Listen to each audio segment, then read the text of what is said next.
Shabbat Shalom.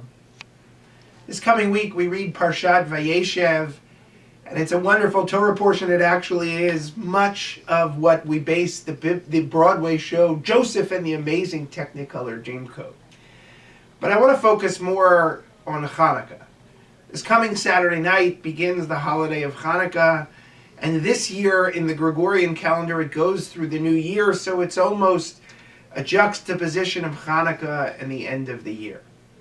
The end of the year is a time to reflect and a time to look back.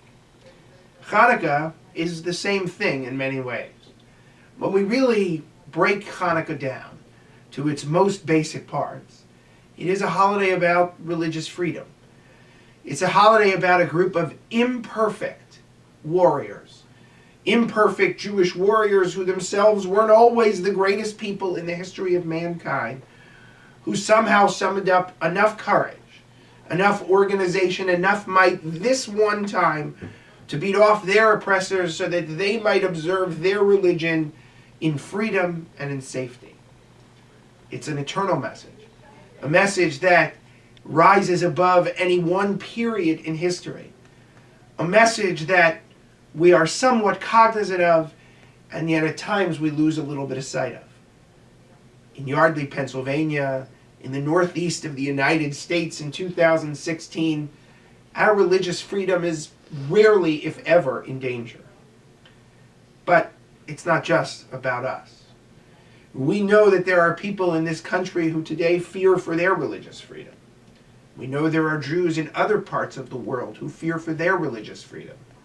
And unfortunately now maybe even Jews in our country who fear for their religious freedom. If Hanukkah does anything for us this year as it's juxtaposed with the end of the year 2016, I can only hope and pray that it reminds us that our fight is not over. The fight of the Maccabees to ensure religious freedom wasn't just about us, the Jews, but it was about everybody. We understand more than so many people what it's like to not have that religious freedom. Our history teaches that. Our ancestors demand that we learn that.